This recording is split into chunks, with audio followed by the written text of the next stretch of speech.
Beautiful. We're recording. Mark, welcome to the podcast. Oh, it's great to be with you. Thank you. I've been loving diving into your work these last couple of weeks. It's been a good time for me actually. It's life has been slowing down coming into Christmas, believe it or not, and I've been listening to many of your podcast conversations and your work, and I'm absolutely fascinated to see where this conversation goes today, Mark. So thank you for all you do, and thank you for being on the show. Oh, you're welcome. You're welcome. I, I ask everyone on the show, and I always get interesting answers at the beginning. But let's imagine we were on an intimate dinner table tonight, and I'd never met you before, or you sat next to a complete stranger, and they asked you what you did for a living. What would you say normally? Well, what I would say is that, uh, this goes back to when I was a teenager and I came home from college and I was the first one in my family to go to college. So there's a lot of expectation there. And, my father, I came home and said that that I was going to be a poet. And even though I hadn't written anything yet. and and of course they were beside themselves because we're sending you to college to do what? How are you going to make a living? And I don't know where it came from me. I said I'm going to live a making, and I think it took me years to discover what that meant. But I say that I feel very deeply that our soul's awakening is our career. Where that takes place is our occupation, which can change, but it's always what brings us most alive.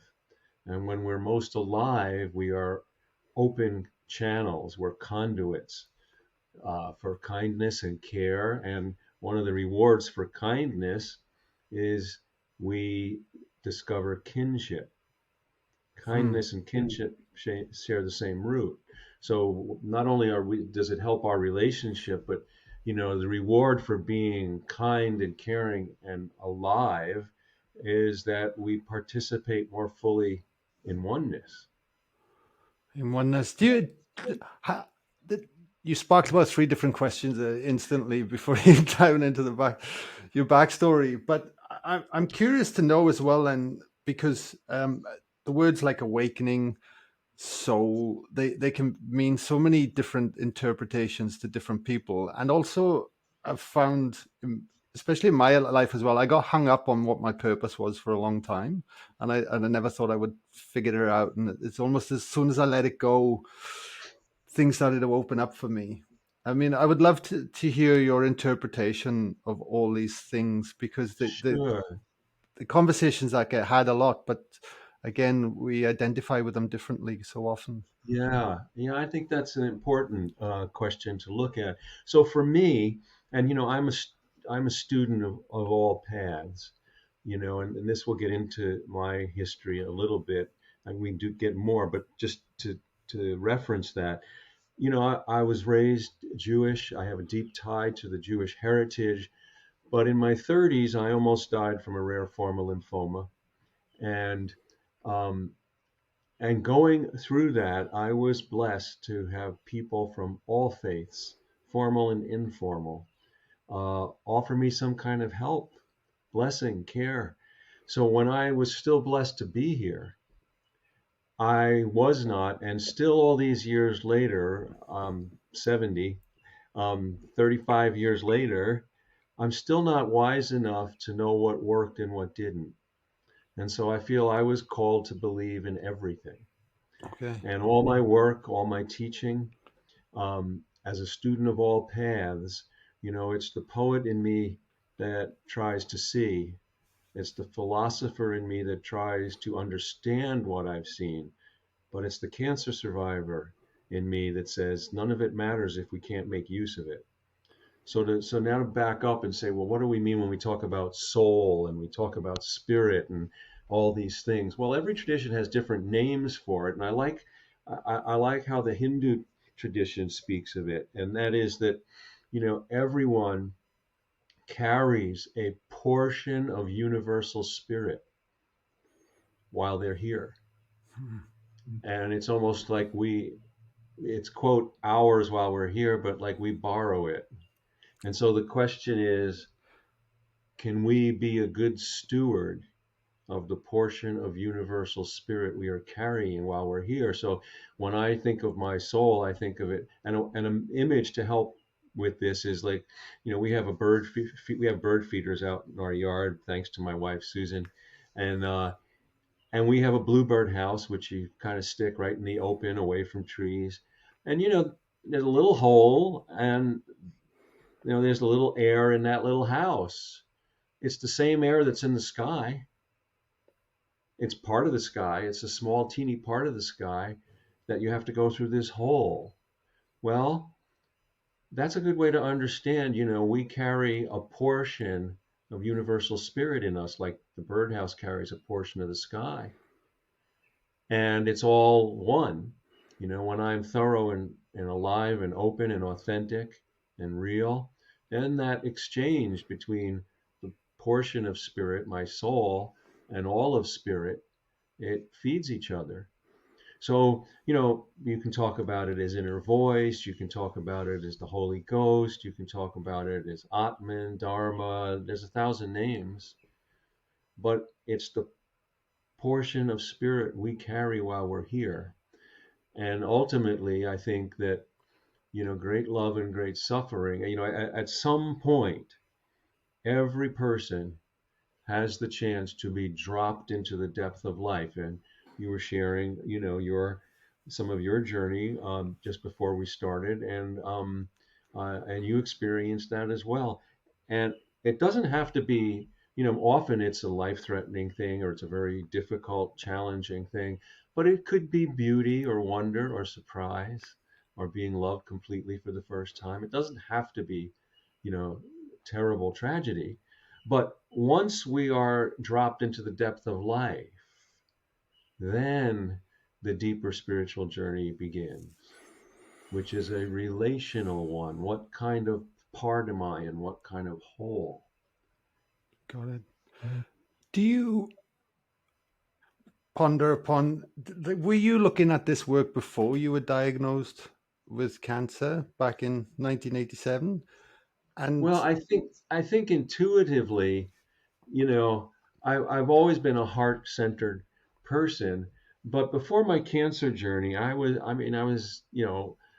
my late 20s, early 30s, and I was a driven young artist, and so I was I had a heart-centered view of things, didn't quite understand it all, but I was way in my head too much. right, And one of the things that happened out of almost dying was, not through any wisdom on my part, that my head, everything sank into my heart. And so ever since then, my mind serves my heart and not the other way around. I love it. Mind is a tremendous tool, but it's not a god. Absolutely, but there's certainly a lot of people out there that are hell bent on staying in the mind and not dropping into the heart. I've Well, noticed. it's a way to hide from life. Hmm. Do you wonder, if you hadn't had that experience, do you think you would have still found your way to your heart? You know, I that's hard to know, of course, but I imagine so. It might have taken longer, and it might not have been as complete a journey. But I think eventually, I probably, there's a great Native American Lakota saying that says the longest journey you will make in your life is from your head to your heart. Yeah, yeah, absolutely. So I'm just to tie up that story, if it's okay, before we move on. When you dealt with that, because I have no doubt I have a lot of listeners that are dealing with their own struggles right now, and when we're in the thick of it, especially if it comes as a shock and we weren't expecting something, it can really be challenging to actually make any meaning of that, and we can always think worst case scenario. How what would you recommend to people? Like, how did you pull yourself out of that in your own Well, journey? I think that, and again, what I offer, what everything we talk about, I like to say are examples, not instructions. And so I can just kind of share for me. And again, it wasn't any wisdom on my part, but I was, being thrust into a life-threatening situation, uh, kind of washed off of me, or burned off of me is maybe better, burned off of me most things that were false, things that were extraneous. And Hmm. so, where, before I might have hesitated to be completely honest or to be completely vulnerable, well, all of a sudden, faced with life threatening situation, I had no choice. There was no time for any of that. If I was going to if I was going to make it through, and then also make it through changed, because it didn't necessarily guarantee I would survive. And so it changed. Surviving meant not how long I would live, but would I be fully here for Right. whatever time I have. And that's more what surviving is. So for anyone, and if someone's listening who's going through something challenging right now, well, first off, I feel for you. And I think that um, the things that I would offer are to, one, trust your heart. Your heart, our heart is our greatest teacher. As I went through my journey, out from the outside, it would seem like I was all over the place. I made different decisions. I said yes to surgery. I said no to surgery. I said yes to chemo. I said no to chemo. And but on the other side, looking back, each was exactly the decision I needed to make to be here today. Hmm. So one is trust your heart, and two um, is don't hesitate to reach out for help. Don't hesitate to um, call on people. And if you don't have close friends, uh, ask for help. And through that process, people will become close friends. One thing I learned, I say it half jokingly, but it's when you don't interview ambulance drivers, you take the first one that comes along. And likewise, I think we in our sophisticated world, we have all these preferences and requirements. Well, if I'm going to hang out with this person, then they need to be A, B, C, and D. Well, no, no. Sometimes how we become close is we take a risk, and we see who shows up, and we go through stuff together. And Yeah. somehow those challenges are how we're supposed to meet and become intimate. But if we never take the risk, we'll walk right by it. Never see it. How, how do we then, and I'm going to ask you this because this was a challenge for me in life, and I'd love to hear your interpretation of this. But how do we then begin to trust our heart, especially if we've been living from our head so long? How how do we start Yeah, to? I think the first thing is to we live in a world that is so mental that you know we want verification and evidence for everything before we'll believe in it. But that's not what authentic living is. Actually the other way around. In other words, like, do I, do I need, if I put my hand in the water, I know if it's wet or not. Do I need evidence that it's wet? If I'm having trouble breathing, do I need evidence that I'm having trouble breathing? So I think that, with the things that are just as powerful but invisible, like love and oneness and connect, following our heart, I think we have to start, and I recommend this for people who are listening, start very near yourself. Give your full attention to the near. I'm in my study. There's a tree out here. I always see, give your full attention to whatever is before you, holding nothing back until it becomes your teacher. Hmm.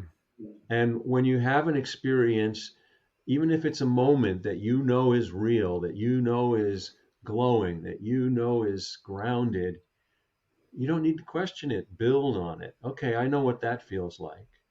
So that when you encounter another moment, you go, oh, wait, I can add this fundamental moment to the other one I felt. And then we start to have an experiential basis for what we know to be true.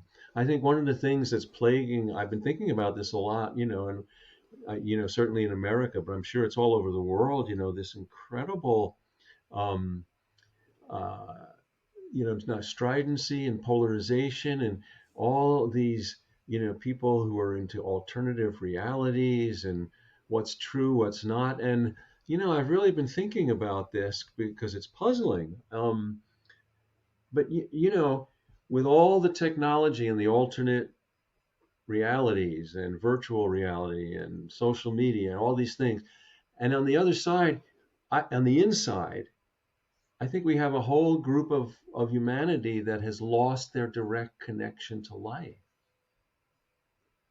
And without that, we're lost. We can call, so like you're standing on the ground, you're breathing, so am I. So those are facts. Yeah, Now we can talk about what does that mean? What's our interpretation of it? All of that. But the grounded experience is, like you take a like a redwood tree, the great redwoods in America, the West Coast. Um, and in India, there's the Nayagradha tree, which is a similar enormous tree. Well, maybe in a hurricane or a tornado or a monsoon, a tree like that could be uprooted. Probably not. Could be damaged, but probably not. And why? Because their roots are deep and their trunks are wide. That's why we need an inner practice.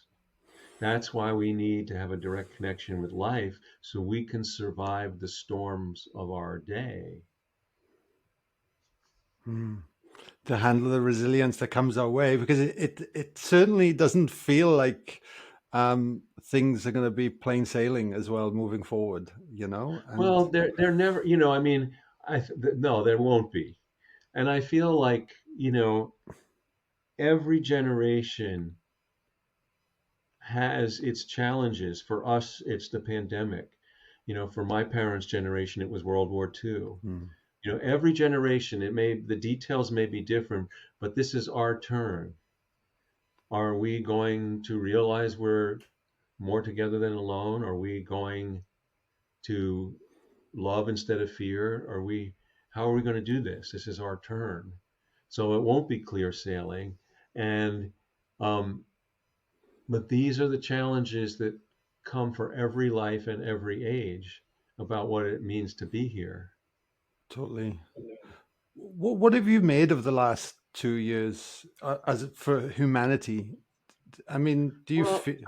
Please. yeah, I think, and this does tie with my cancer journey because, when we first were into the pandemic and having to be home, I, like so many teachers, I mean, before this, I travel a lot, to teach, and I was like, oh my God, am I ever going to be able to do what I love again? And of course, I've learned how to teach online, um, and we'll do a mix, I think, going forward. But um, but what struck me was I started to feel emotionally some of what I felt when I was first diagnosed with cancer all those years ago. So, but particularly, there was a moment I had a huge tumor growing out of my skull bone, and Oh I wow. went to I went to a doctor, and he told me I had cancer, and I was like, you must have the wrong folder. It can't be me, and scared. But when I left that office that day, the door I had come through to keep that appointment was gone. There was no way back to life before that appointment. Everything was new. And I think that when the pandemic hit worldwide, I think that happened to all of humanity. Hmm. The old world's gone. There's no way back.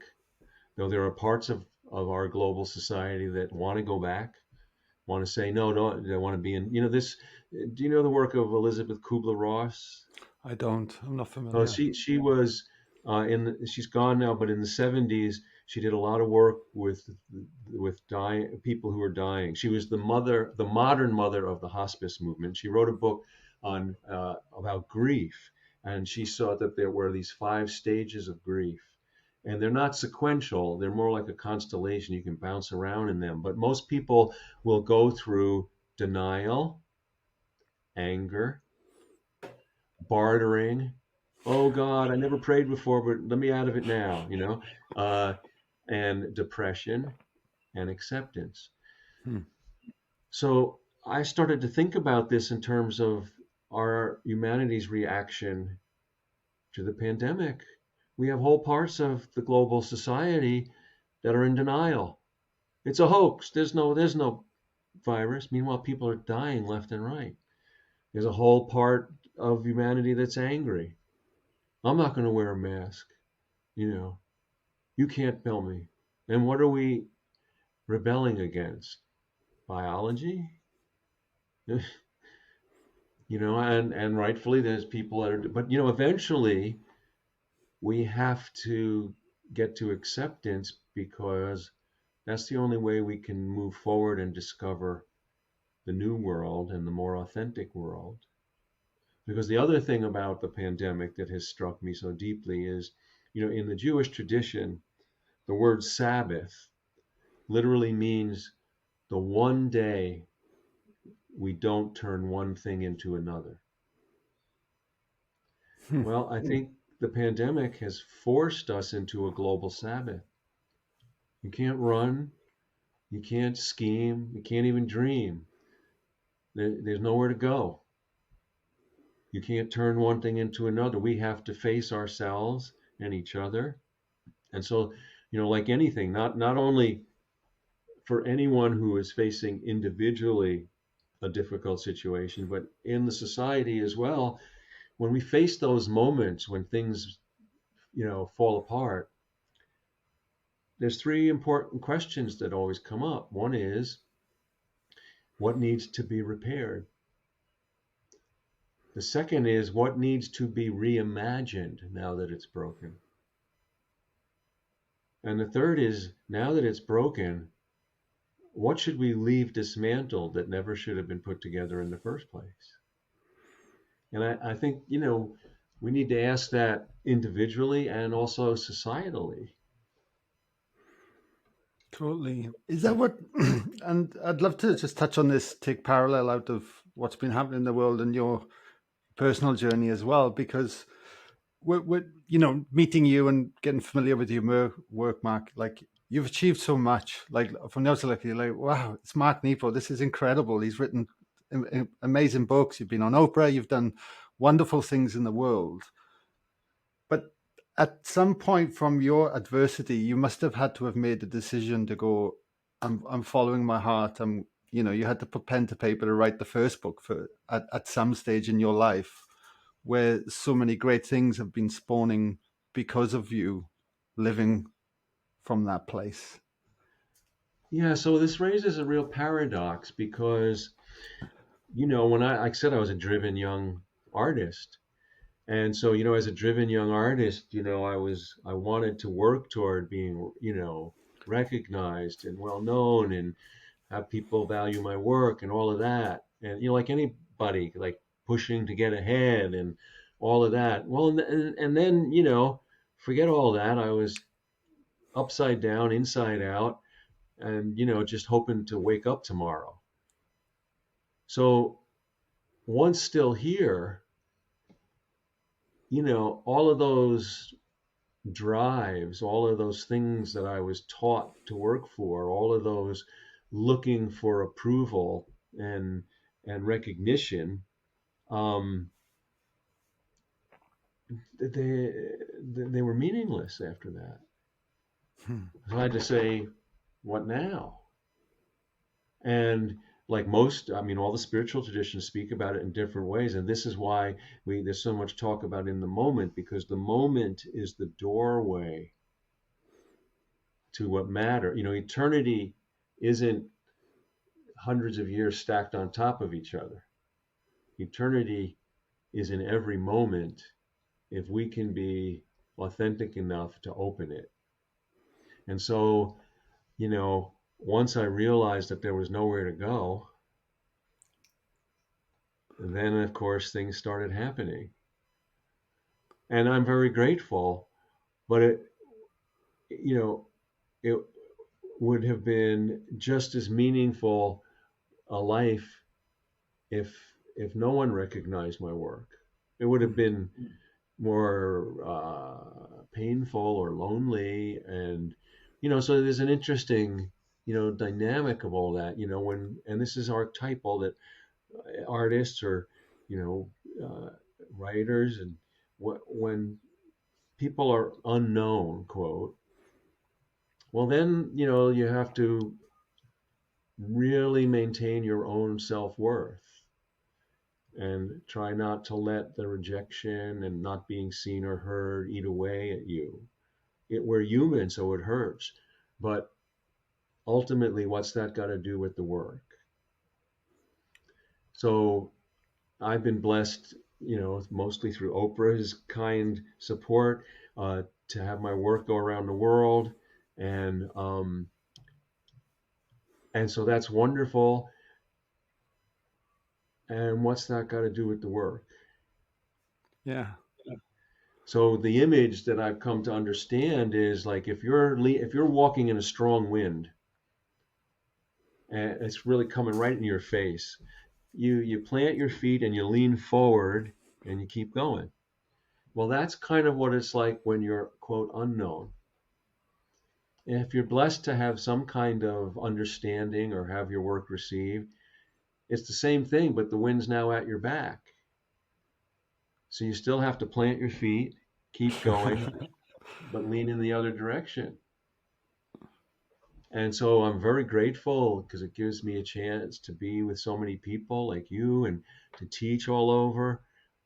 And um, the work, like in the beginning, when I was a driven artist, I was trying to create to achieve. But ever since almost dying, I create the way you would put wood on a fire to burn bright. And the books are the trail of that fire. Well, I love that analogy. That's beautiful. Thank you for sharing, Mark. I think it's important because we all get caught up in striving, don't we? And we're all striving, and quite often we never stop to think, well, what are we actually striving for? Why am I busy racing about my day to do my to do list and everything else? And because society can feel so fast and hectic, and Well, and we're kind of mistaught, which again has been in every age, but it's very acute and so multiplied and magnified in our age. This notion of that we all want to be a celebrity when we're really just aching for something to celebrate.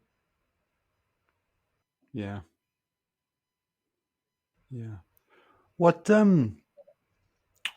practices do you have in your toolkit, Mark? Like, what would you suggest to people if they go, that's me right now.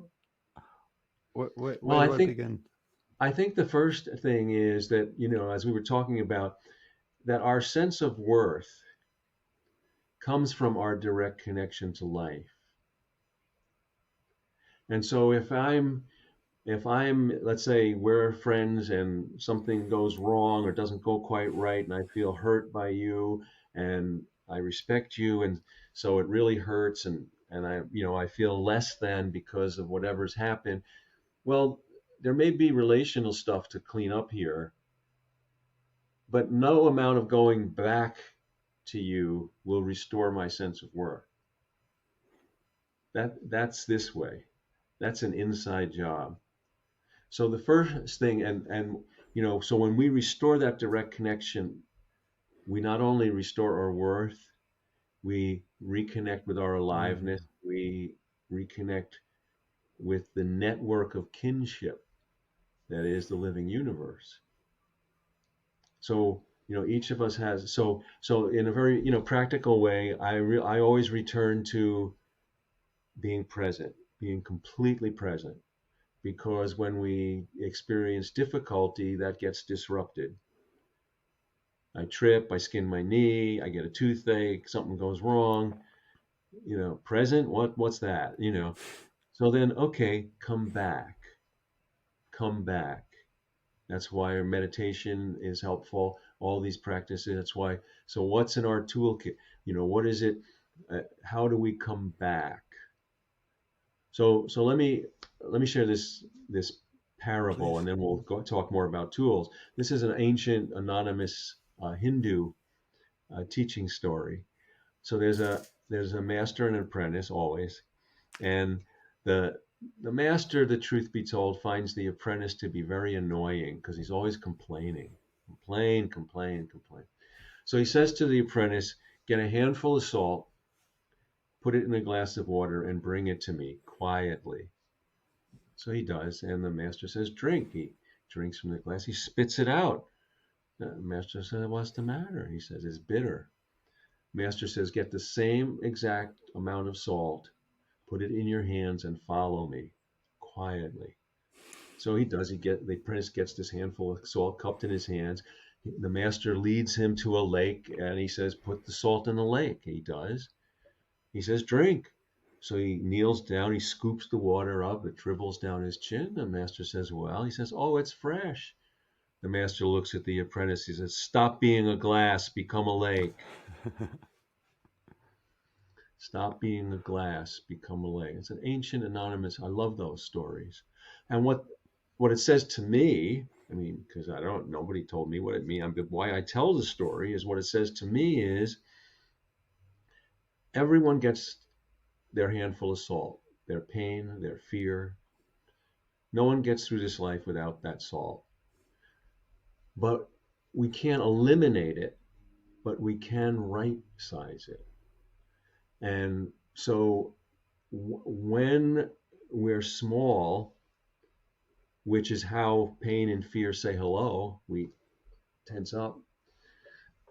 All we can do is enlarge our sense of things, become a lake, to right size our pain and fear. Because if we stay small, not only will it hurt and the fear will be powerful, but we'll also get bitter. So the question is for everyone, what's in your toolbox to help you enlarge your sense of things when you're a glass? It might be meditation. It might be a conversation like this. It might be calling up an old friend. It might be listening to music or working in the garden or playing with your children or who knows, or sitting in the water. But what we have to pay attention to what helps enlarge our sense of things so that when we need it, we can turn to the toolbox and make use of it. Yeah, amazing. God, it's as you were sharing that story. When I have come up against difficulties, one of the things I do is find the present moment, find what's going on in my body, find out where I'm feeling it. But then I'll always imagine myself panning out, being much bigger than I am, and to see if I can see from a different vantage point. Which Well, and it's not inflate, it's not making big, but the, it's how can we relate to everything that's larger than us. So, just like when you're in the water, it's buoyant. Well, the universe is buoyant if we can surrender to it. hmm, And so, when we enlarge our sense of things, um, we're letting other forces help us. beautiful. Yeah. Why do you think then, with we talked about a little bit earlier around authenticity and truth and the masks that we can wear to present ourselves in the world? Even you mentioned it yourself in your own journey. Why do you think then we are can get so fearful of our true self if we have an identity that we've told ourselves we are, and we're enrooted in it, when the truth of it is part of the experience to allow us to get back to connection Well, to I life think that you I speak think of. there's a paradox, another paradox at work here, at least as I've experienced it. So on the one hand, in the world, we do have to navigate and make choices like, are you trustworthy? Can I be vulnerable? Will I get hurt if I expose myself in front of you? But on the other hand, if I stay hidden, what's the cost of that?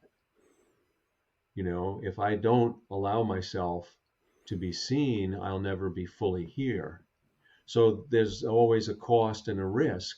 And so the way that, that I understand that is another kind of metaphor is, the sun is a great teacher. What the sun, in order to be itself, the sun emanates light and warmth in all directions without preference. It doesn't say, well, today I'm going to shine on the roses, right? So our heart is an inner sun, and our job is to stay devoted, to have a vow to emanate love and warmth and kindness in all directions without preference. So that doesn't mean that I still don't have to make decisions in the world, but that's like opening and closing the blinds. That's not muffling the inner sun. So it took me years to discern the difference that, I can take a risk with you and get hurt. Well, that doesn't mean that means I get more skilled at discerning if this is a trustworthy situation and is it okay to open the blinds in the window of my heart or not today. But sometimes when I was young and I got hurt, I would think I was protecting myself and I was muffling my heart. Right. So no, so I invite us to make a commitment to never let that inner sun stop shining in all directions without preference. And yes, I'm going to have to deal with stuff. I'm going to have to deal with when it doesn't work or I get hurt or, but I've always said I'd rather be fooled than not believe because I'll live. I'll be all right. Whereas if I extinguish that light in me, that I will permanently damage my spirit. Yeah. Yeah. Fantastic. No, it makes total sense, Mark. Thank you for sharing. So I want to ask a few questions before we wrap things up, Mark. And Sure.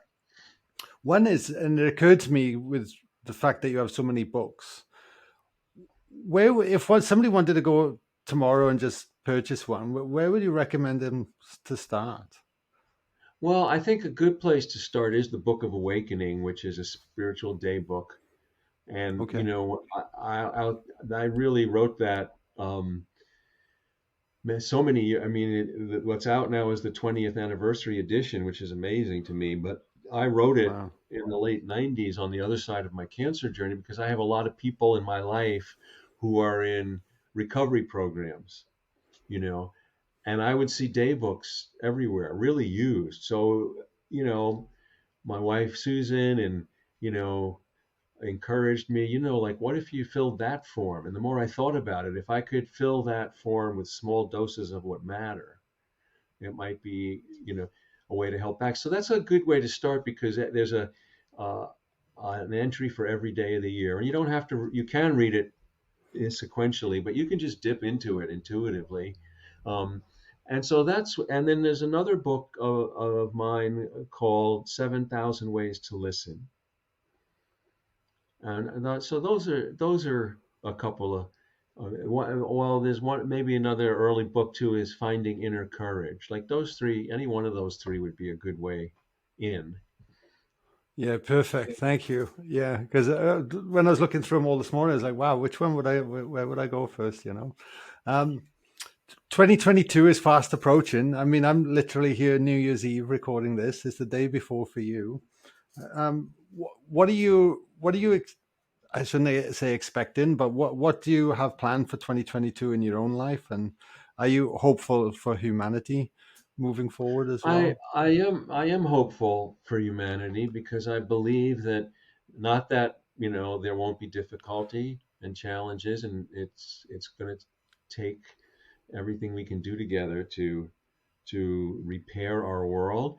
But I am hopeful for humanity because I feel like we've been here before and we have survived. And if you look at like look at my body. So in a very simple way, if I have one more healthy cell than toxic, I'm healthy. I'd like a lot more, but as long as I got one more, I'm healthy. Well, if you imagine humanity as a global body, every soul is a cell in that body. And our job is to be who we are, to be loving and kind and open, so that we can make sure there are more healthy souls than toxic. So I'm very hopeful for that. On a more day to day level, a lot of the, and I know we're in the midst of Omicron and everything, but I have been back out teaching in person, which has just been wonderful. Oh my God, it's just been so wonderful, and I've been really grateful that I've learned how to teach online too, and I will continue to do both in 2022. And in fact, at the end of January, my next online webinar will I'll offer that, and that will be on the gift of relationship. The gift of relationship, and the way those work is there are 3 successive weeks, a session each week, and this will be January 29th, February 6th, and February 13th. And if folks are interested, all the details are at live.marknepo.com. And it's been amazing. I mean, in addition to teaching in person, exploring this online has been amazing because it gives people from all over the world. It makes it easy for people just to, who maybe couldn't come to where I was teaching in person, to. So I've been amazed at how wonderful to be working with folks from all over in these webinars. Yeah, fantastic. No, isn't it?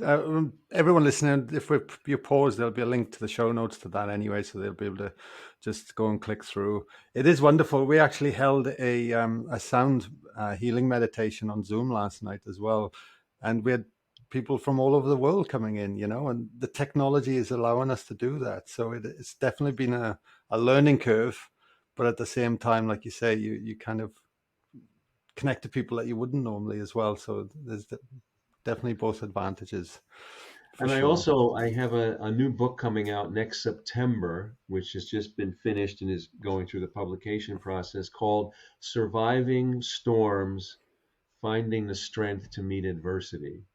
Hmm. Beautiful. Well, that's definitely going to be poignant for our time. That's for sure. My God. Mark, I got one last question for you.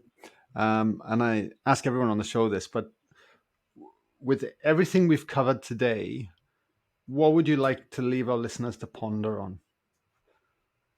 Well, I would like to leave folks with the the amazing paradox that no one has lived your life, is living your life, but you. No one can do it for you, and no one can do it alone. And so I would leave with this short one stanza poem of mine that goes like this: the mystery is that whoever shows up when we dare to give has exactly what we need hidden in their trouble. Hmm. Plenty to ponder on there. Mark, thank you so much for coming on, and thank you for all that you do and everything that you put out into the world. It's greatly appreciated, and I have no doubt everyone listening today would get a lot out of everything that you've shared with us. So thank you for your time, and thanks for coming on the show, Mark. Well, thank you, and thank you for the good work you're doing. I'm glad to be a part of it. Appreciate it.